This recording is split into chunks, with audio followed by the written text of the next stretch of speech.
Hi guys, welcome back to the channel, or welcome if you're new. My name's Heather Salter-Purves, sapphic fantasy and folklore author. This is my channel where I talk about my reading, writing and life of being creative.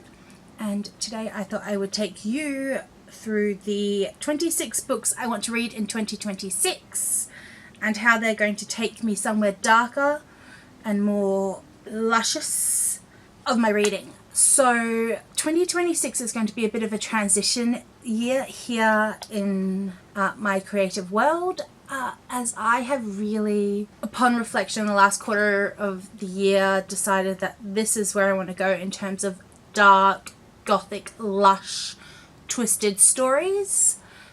So some of the reading I want to do in 2026 to reflect that.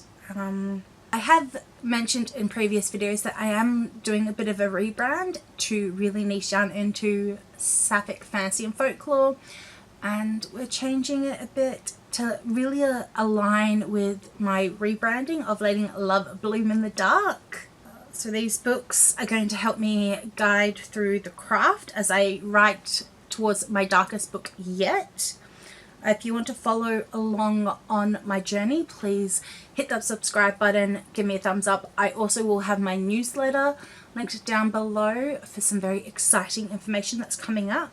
So if you wanted to follow along and subscribe, that would be great. Or join my newsletter for exclusive updates. That link will be down in the description. I am borrowing Bree from Four Paws in a Book's 26 and 26 structure.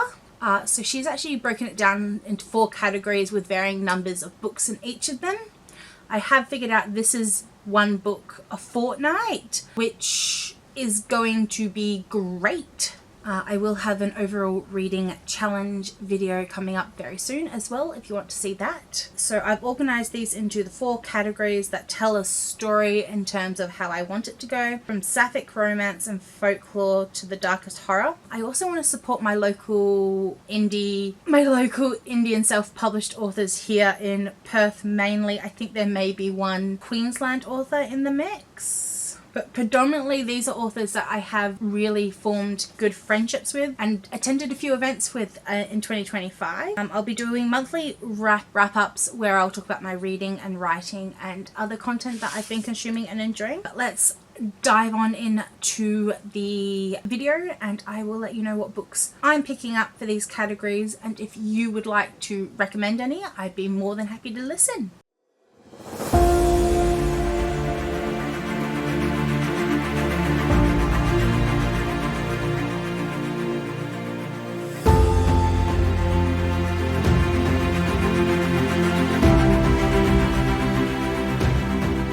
So the first one is Blooming into Darkness. So these are just core sapphic dark books. So we have a dark academia, a dark and drowning tide by Alison Haff. I have this beautiful hardback. So this is following 2 academic rivals and a murder mystery. Really looking and diving into that. Just the gothic lush writing style. I then have A Hunger of Thorns by Lily Wilkinson. This is a young adult Australian book with sapphic overtones, and I like the idea of this actually being in the ruins of an abandoned city, because that is actually in the ruined abandoned power plant that's built on an ancient forest, because that will also help me in terms of a duet I want to write in terms of a haunted labyrinth. So we will be looking into this. We then have Sapphic Kaelin Barron, which is A Sleep Like Death. So this one is a Snow White reimagining, or I may pick up Cinderella's Dead. Similarly, sapphic reimagining, and this is just about claiming powers and taking what you want. The Deathless Girls by Karen Millwood Hardgreave. This is just one of the most beautiful books I just picked up in a shop. And it is actually quite aligned with how some of the books I want to move forward are, which is, I used to think making people afraid was a curse, an awful thing, but I'd love for them to fear me more. I want them to look at me and weep. So the idea of actually becoming monstrous and fearful and powerful themselves really aligns with where I'm moving my writing brand. It is also like kidnapping, sort of they find the dragon, Eastern European kind of inspired. Finally, we have ghosts and whatnot with in the Ravenous dark. So she loves the princess, bound to be a warrior. She must betray them both. Just everyone tells me that this is a good place to start with A.M. Strickland, and the idea that she's bound to things and she wants to destroy a city that is either going to save them or lift them up, which aligns beautifully with the 2027 book I am writing, which then leads me into my setting category, which is Folklore and Shadows. Overlook of like sort of gothic, gritty, reclaiming power and being controlled. The first one is One Dark Window.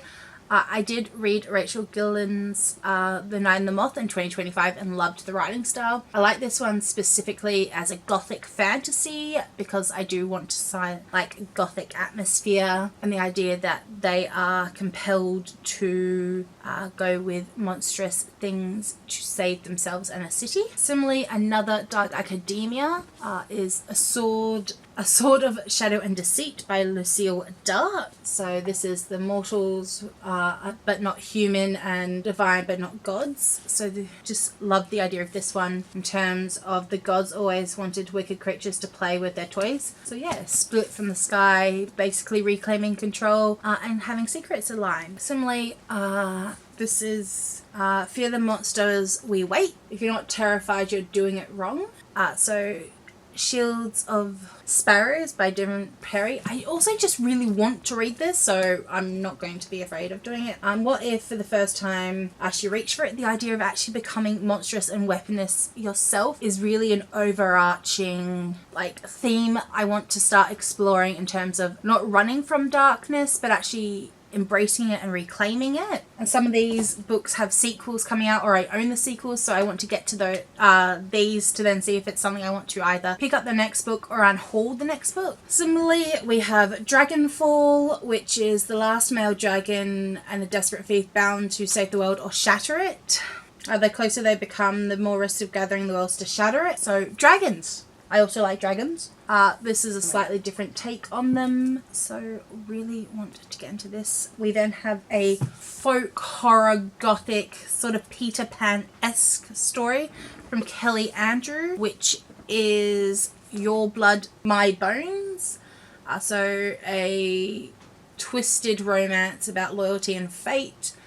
A girl wants to burn her inheritance to the ground, but there's her childhood friend who has been going through ceremonial sacrifices and is semi-immortal is chained in the basement. In order for him to survive, he actually has to kill her, so they have to come to terms with that. And things are in the forest. Similarly, we have folk horror and undead zombie-esque things. The Bone Houses by Emily Lloyd Jones. So grave diggers, so stepping into being more in control of things.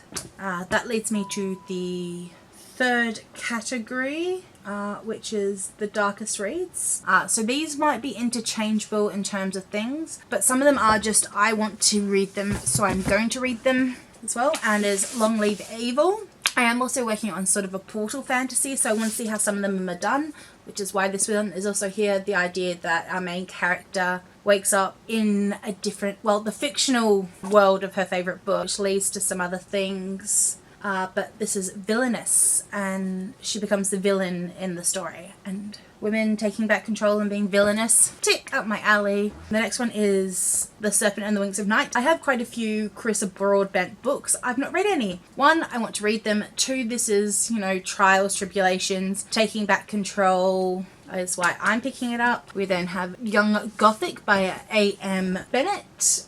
So you've heard of Frankenstein's monster, you've heard of Dracula, but have you ever heard of Villa de Verto? So gothic, whimsical, monsters are keeping and sneaking about, and murder mysteries. So we also have The Gathering by C.J. Tudor. Vampire murders, repeating murder history, and the terms of if it's the actual monsters, the vampire colony nearby, or is it actually people within the Alaskan town? Just sounds a sapphic horror by Tingle, which is Camp Damascus. So the idea of that demons are real, demons can be killed, love is real. So it's about how our main character overcomes God-fearing young women and memories and desires, giving into them, navigating them, but things don't align with societal norms. It just ticks my... Secondly, I do have the second one in this book, the deluxe edition, being given to me, I believe, for Christmas, so I do want to get to the first one, and that is Immortal Dark by Tigsa Grimmer. So vampires, dark academia, giving into monstrous things and seductive darkness. It is author of colour, and it's also characters of colour, so I really want to look into that. Finally, I keep meaning to read it, so I'm putting it on there, and this is Mexican Gothic by Selena Moreno-Garcia. So luscious, gothic, eerie. The house is enigmatic. We're getting sucked into things. 1950s. Just really want to read some more horror. Finally is the largest portion of this challenge, and that is 8 books in the indie and perf self-published books. And this is predominantly because I want to support them and enjoy them. But the first one is the Queensland author. But I met her the other day at the Indie Realm book celebration, and this book just... It is also going to be my first dark mafia book. And that's Wreck and Ruin by Octavia Knightley.